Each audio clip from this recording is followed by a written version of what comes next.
What's going on, everyone? It's Ben from YGO from Zero, back with another Critter format video, just to close out the week leading up to the next Critter tournament, which is being held in the Format Library Discord.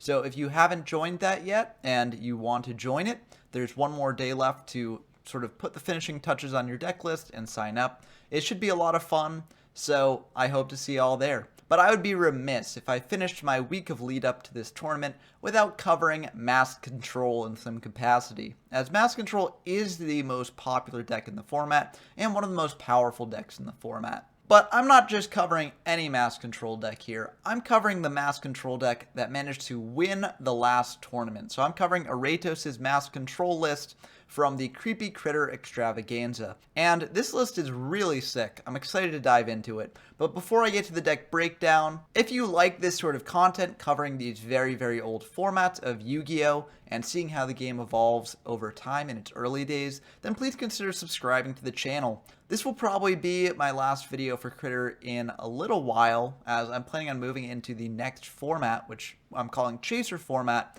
very soon. So if you're curious as to what that will look like, stay tuned. I'll have a lot of fun videos prepared for that. But before we dive into a new format, we've still got another video of Critter. And this video is going to be pretty sick because this deck is pretty sick. This is Aratos' Mask Control list from the Creepy Critter Extravaganza tournament. And this is a very cool list that is specially tuned to the meta at the time. Now, Mask Control is a deck that's basically aiming to use cards like Mask Sorcerer to gain card advantage on your opponent and take control of the game that way. It's a very controlling sort of deck. It can be somewhat difficult to play, but it is extremely good in a control format like this. So for the card by card, we've got two Mask Sorcerer, of course, namesake of the deck, one of the best cards in the format.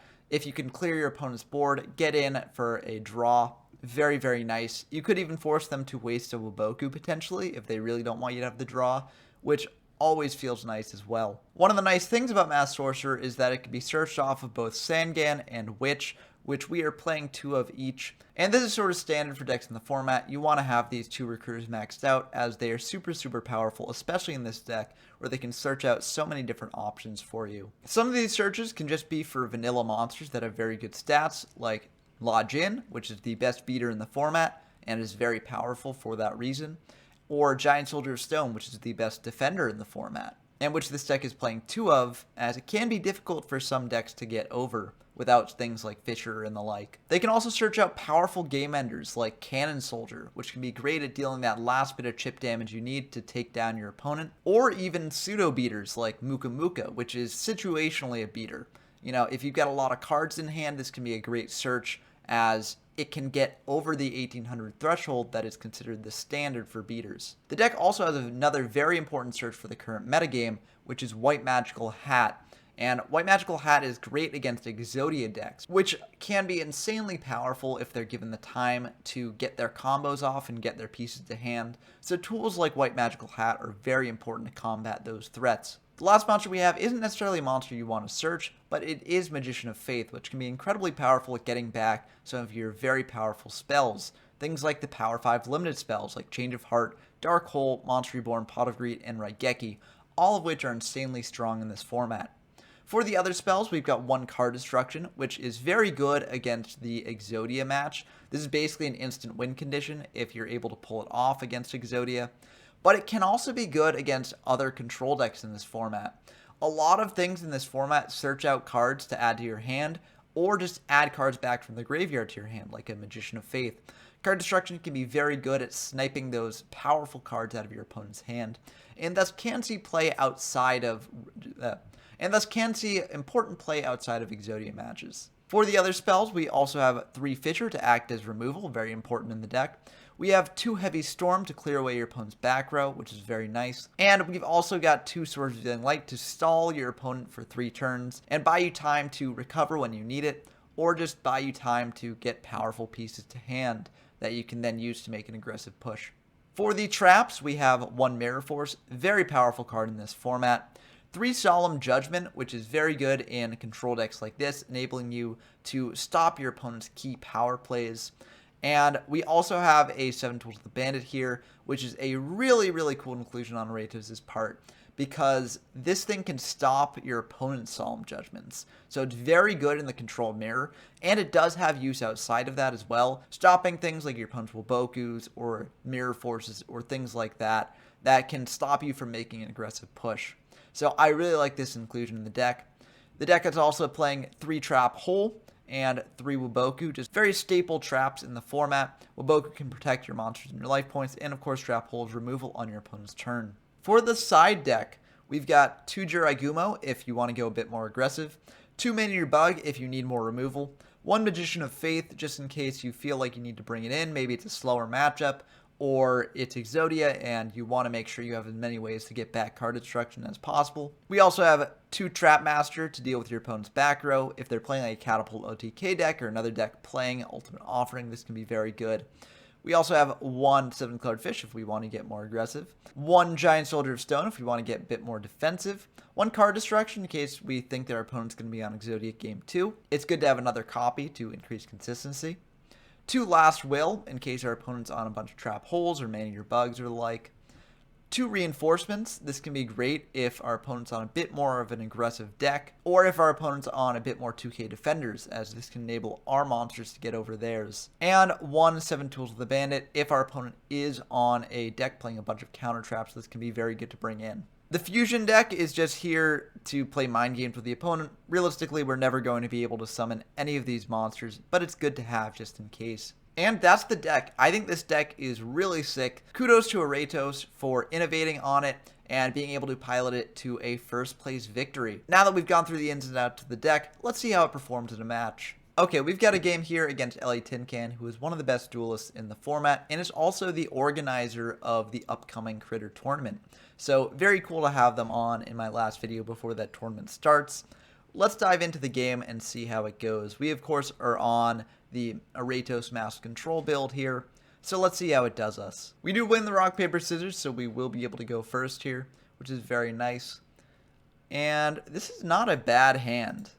This is actually a Pot of Greed makes it a very good hand.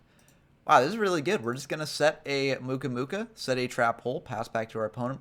We could have potentially set the Woboku here, but the reason I set the Trap Hole is if our opponent brings out a Jiraigumo, then we want to get rid of that. Unlikely, but it could come up.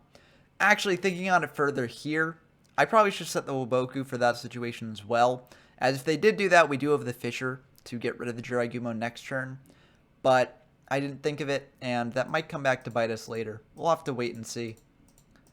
Our opponent's going to activate a Pot of Greed of their own, draw 2, and they're just going to set 1, set another, pass back to us. We draw a Sandgame, which is pretty nice, and we're just going to go for a bit of an aggressive play here. I think that we misordered this a bit. I think we should have flipped up the Muka Muka first, and if they did have a Trap Hole, that would bait that out. But we go for the White Magical Hat first, and I think that's a bit of a mistake. Maybe we're trying to bait out the Trap Hole on the White Magical Hat, so that way our Muka can survive and potentially hit over their monster, but I think this was a bit of an error. I think honestly I should have just summoned out the Sangan to play around Mirror Force a bit, but unfortunately I don't do that, and they do have Woboku, so they will be able to stop this attack from going through. It's just a Giant Soldier of Stone, and since that can attack over White Magical Hat, and we've got the Trap Hole set, we're actually going to Fisher that away and pass back to them. Hopefully this means that if they try and bring out a monster to attack over White Magical Hat, we'll be able to Trap Hole it. But unfortunately they're going to Heavy Storm, and we won't be able to chain Trap Hole. This is a reason for maybe having set the Woboku before. But they will be able to summon out a Sangan, crash into the White Magical Hat, and also get a search off of that. So they're going to search out a Witch of the Black Forest. Dark Hole away our Muka Muka, which is very interesting. It looks like they wanted to sort of get the cycling in there, but I don't know. I feel like it might have been more worth just to Dark Hole and then summon out the Sangan. I don't know. We don't know quite what deck they're on yet, so maybe that does make sense for their deck. Oh, this makes sense. They're going to Last Will out a Giant Soldier. So, yeah, that play makes a lot more sense now. They're going to set 1, pass back to us. And even though we didn't actually get a hit off of the White Magical Hat, I still feel pretty decent about this. They're down to 2 cards in hand now, and we do draw the Solemn for if we want to make an aggressive push later for their set there. We're just going to set the Woboku, though, just in case. We don't feel the need to use the Solemn yet. We can save it for later in the game. And they're going to pass back to us. We draw heavy, which could be good, but we don't really have a way to get aggressive here, so we're just going to hold it. And they're going to pass back to us. We draw a 7 tools, which, you know, we're just going to keep in hand. We could set it for when we want to make the heavy play later, but I don't really feel the need to do that right now. And we probably want to use up our Ulbogu before we make a heavy play, so I guess we're going to set it anyways, just because if we do want to make that aggressive heavy play and maybe get in with a Mass Sorcerer or something, then we want to have a way to clear their back row here. And they're going to pass back to us. We draw a Witch, so we're just going to set the Witch. We're fine with a board of just Recruiters. If they do Raigeki this, then we get value off of it, so not the worst. They're going to Reborn out the Sangan, and that's fine by us. And they're just going to set another pass back to us. An interesting turn of events, but not too bad. We're going to summon out the Lodgin in hand and start getting aggressive here. Getting rid of their Witch there. They'll add another Witch. That's fine by us. And they'll just pass back to us. They're going to Heavy Storm, and we can chain Ulbogu to this. We do have the 7 tools in case their last trap is a counter trap that they want to chain to the Ulbogu. But it looks like that was just a trap hole. That's perfectly fine. They're going to summon out a Witch, switch Sangan to attack, and activate Last Will. And this is a bit interesting, but I guess we'll see where it's going. Sangan will die, and they'll get an Exodia piece. This is very, very concerning. They might just potentially win here. And yeah, this is very rough for us. They're going to attack in to our Lodgin 2 more times. We just gotta hope that they don't have all 5 pieces of Exodia in their hand after this. And let's see if they do. If they're making a play like this, they probably will. So very unfortunate. But let's see. And yep, there we go. That is all 5 pieces. So maybe if we had saved the White Magical Hat for later, we could have avoided this situation. But it's kind of iffy. We didn't really have a way to remove the Giant Soldier of Stone. And we didn't know they were on Exodia. So we potentially should have just saved the White Magical Hat just in case. But I don't think there was really a way for us to get in and attack them here. So that's going to be game 1. And, you know, it's kind of funny. My last Critter format video, I also played against Exodia. And game 1, we kind of just had a stalemate as well. That's what happened here as well. So maybe I should have gotten a bit more aggressive seeing that that stalemate was going on, preventing them from drawing into more pieces of Exodia. But I think they played that first game very well, and they deserved the win there. Let's see if we can potentially do a bit better in game 2. I think we did side out of some of our defenders this game. I could be wrong, because if they're siding into a more aggressive strategy, then they might have ways to deal with the defenders, and I think we sided them in for Man-Eater Bugs, so we can get value off of them that way to clear their offensive pressure and just get in for damage. I don't quite remember, though, so take that with a grain of salt. And, of course, if they're on Exodia again, you know, we want the Man-Eater Bugs instead of the defenders because that can allow us to get more aggressive. We're just going to set a Witch and set a Heavy here. We don't really feel the need to set the Trap Hole yet, because if they do bring out a Beater and attack over the Witch, we get value off that. And we do have Fissure and Dark Hole in hand, so we don't really need more removal at this time. They're just going to set one, pass back to us, and we feel fine about that. We'll just summon out Sangan, and then flip up a Witch, just attack in for 21. And that's perfectly fine by us. If they've got Mirror Force or Ulbogu or anything, we're fine just having them use that up on this board. They're just going to pass back to us, and we could bring out the Muka to get even more aggressive, but just in case it's the Mirror Force, we're just going to go for this. So we're going to attack in for 21 here and pass back to them. They're going to set another pass back to us, and we draw another Heavy, so I think honestly we can fire the Heavy now, as they've got 2 back row here. They're going to chain Ulbogu, so we won't be able to get in for damage this turn. But we'll set the other Heavy, and hopefully they'll commit more back row, as it does seem like they don't have many monsters in hand, or else they would have potentially done something here. They're going to set 4 back row and pass back to us. Now that they know we have 1 Heavy gone, it makes sense for them to do this. We are going to activate a Heavy, and they are going to Solemn Judgment that.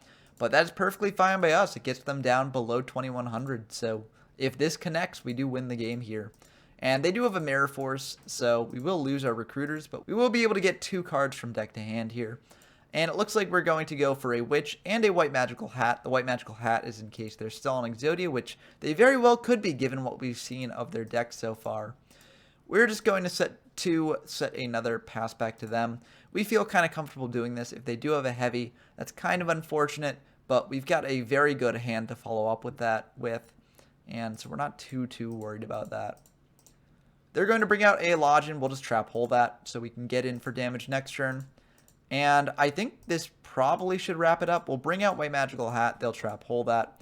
We're going to bring out flip up the Witch of the Black Forest. And since they have only got one back row left and we've got a Solemn, we can just guarantee the game here. We'll just reborn a White Magical Hat and start attacking in. And that will be the end of the game. Looks like they didn't really have anything there. Game 2 went a lot better for us than Game 1 did, but it looks like they may have bricked on cards there. Since they're playing the Lodgin, it seemed like they were on the more aggressive strategy. So it looks like they just got unfortunate with their monsters, but who can say?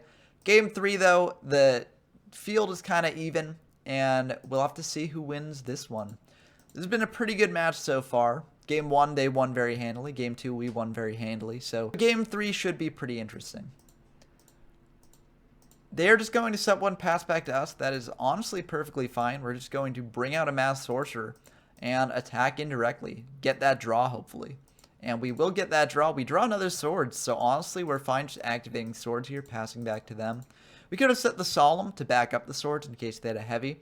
But honestly, if they're willing to heavy this, I'm not too torn up about that. They're just going to activate a Swords of their own, and that's fine by us.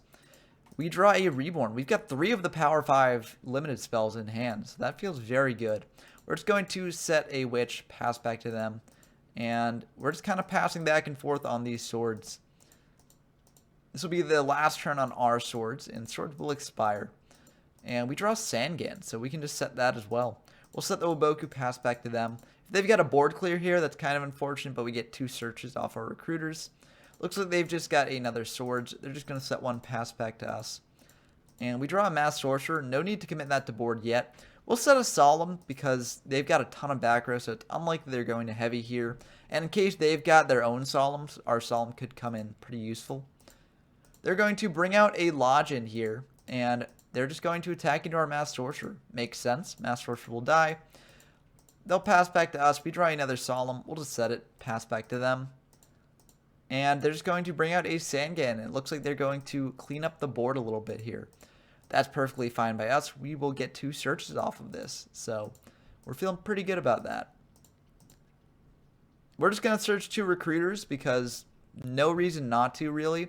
We can't get aggressive yet, so these are still good stalling tactics. Next turn, we can just dark hole their board away. Kind of iffy whether we want to or not, given we can't then go aggressive with it. But I think it's still good enough value to do that. And we draw card destruction, which is interesting. We don't really want to use that yet, but depending on what they search with the Sangan, we might want to. They're just going to search a Witch. That's fine by us. We'll set a Witch of our own, pass back to them. And they're just going to set one of their own, pass back to us. We draw a Fisher. So we've got a couple options here. We could just reborn out a monster and attack over their Witch, as it's very likely that they have set the Witch since they searched it. It's not a guarantee, though. So we're going to bring out the Masked Sorcerer, Swords, flip up the Witch, and flip up a Witch of our own. We can't quite get over the Witch on our own, so we will have to Fisher that, but that's fine, as we do have the Raigeki in hand. And they're going to activate Waboku. We could Solemn this, potentially, just to get in with our monsters and draw a card. So that might be worth it, but it looks like we're just going to let that go through. And maybe this was a bit of a mistake, but I think it's fine. We're just going to pass back to them. We've got Swords up, so not too concerning. They are going to heavy. We're going to chain Waboku. And if they chain Solemn here, we're actually very happy about that. And they will chain Solemn, so we'll chain a Solemn of our own. If they chain another Solemn, we're, again, still very happy about that, as we do have the Raigeki and Reborn here. But looks like they won't. So that will just be that. They're going to set one pass back to us. And we can get in a lot of damage here. So I think that is what we're going to do. We're going to think about whether we want to Raigeki this or not. It's kind of iffy whether we do. But I think just to get as aggressive as possible, we are going to do it. And we're going to go straight to battle. I think we should have summoned out the Sangan instead. If they've got Waboku, they've got Waboku. If they've got Mirror Force, we get 2 searches off of Sangan and Witch. There's no real risk to doing that. And we do have a trap hole to stop any aggressive pressure in the future. So I really think this was a mistake. I think we should have just gone all in on the aggro here. But as is, we just deal 2,000, draw a card, set a trap hole, set the Sangan, pass back to them. I really think we should have pushed for more damage, but what can you do? Hindsight's 20/20. They're just going to set 2, pass back to us. We draw a Solemn, and we are just going to try and go as aggressive as possible here, getting back Lodge in to hopefully beat over what we think is likely a Mass Sorcerer. And unfortunately for us, it is not. It is a Giant Soldier of Stone. And I think we greatly misused the Reborn there. So, kind of iffy. If we stall long enough, the Muka in our hand can potentially become a way to clear the Giant Soldier. But it looks like they're going to activate Last Will here, which is very worrying. They're going to heavy our back row. We could Solemn this, but if they bring out a monster and we trap hole it, then they can just Last Will out another monster. So we don't really want to do that. So we are just going to let that go through, and they're going to bring out a Lodgin. So maybe we should have saved the trap hole just in case this happened. They will be able to crash there and bring out a Muka Muka, which only has 1,500, but it's still enough to clear this Mass Sorcerer here. Kind of unfortunate. We draw heavy, which is not useful to us right now. So we're just going to try and card destruction because there are potential ways that we can win this. And we draw Change of Heart Waboku, which is very interesting here. We could potentially crash one of our recruiters into a Muka and get a Cannon Soldier, Change of Heart one of their monsters, and then Cannon Soldier our board away to get them down to 50 life points. But that doesn't quite deal enough damage here. It might still be worth doing anyways, as we do have Waboku. And if they do want to get aggressive, then they kind of risk just dying out of nowhere. So I think we are going to do that. We're going to flip up the Sangan. Maybe we should have attacked him with the Witch, but I think because we want to get a beater to hand to just press the offensive, we are just going to get the Cannon Soldier.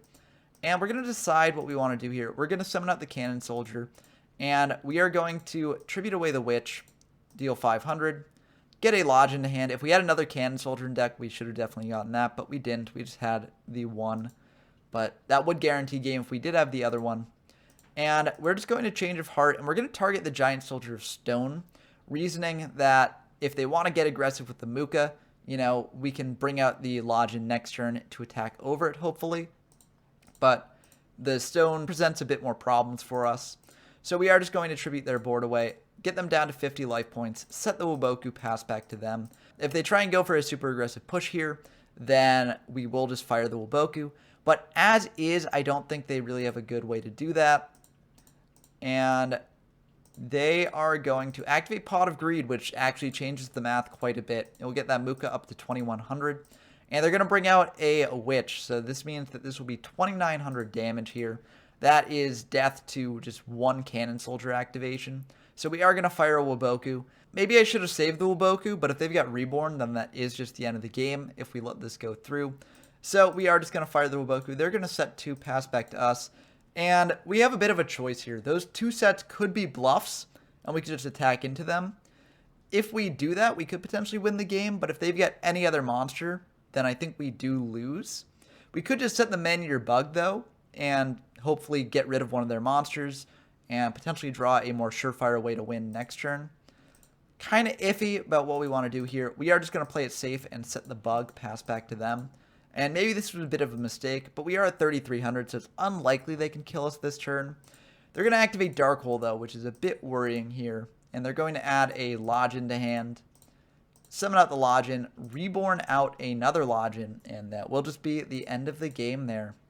So maybe we got a bit too greedy in the end, trying to go a bit too aggressive with the Cannon Soldier and the card destruction and the like. But, it was a very, very close game and a very, very well-fought game here. So I think that this definitely shows the power of this Mass Control deck. And, game 1, I think we honestly misplayed with our White Magical Hat. And if we hadn't done that, maybe we could have turned the game around if we had figured out that they were on Exodia a bit sooner. But that does happen. And, the deck does play card destruction as well to deal with that. But we didn't draw card destruction game 1, so that also factored into it there. And unclear whether we would have fired it before they made the big last will play with their recruiters. Either way, that was a great match, I thought, and a great showing for both this deck and also the Exodia deck that our opponent was playing. Also, I will admit I'm not the best pilot of this deck. I mean, Aratos is probably the best pilot of the deck. But hindsight's 2020, and all we can do is learn from my mistakes so that when you're piloting the deck and you find yourself in a situation like that, you maybe make a different choice than I did. But that's going to do it for today's video. I hope you enjoyed it as always, and I hope that this video and the other Critter videos this week help you out if you are planning on joining the Critter tournament this weekend. It should be a lot of fun. I'm planning on joining as well. Unclear what deck I'll play just yet, but no matter what I play, I'm sure I'll have a great time, and I hope that all of you join as well. That being said, this probably will be my last Critter format video for a while, probably until that next tournament wraps up. And from here on out, I'm going to be going into the next format, which is Chaser format, which should be a lot of fun. So I hope that I see you there. Until next time, I've been Ben from YGO from Zero, and I'm signing off.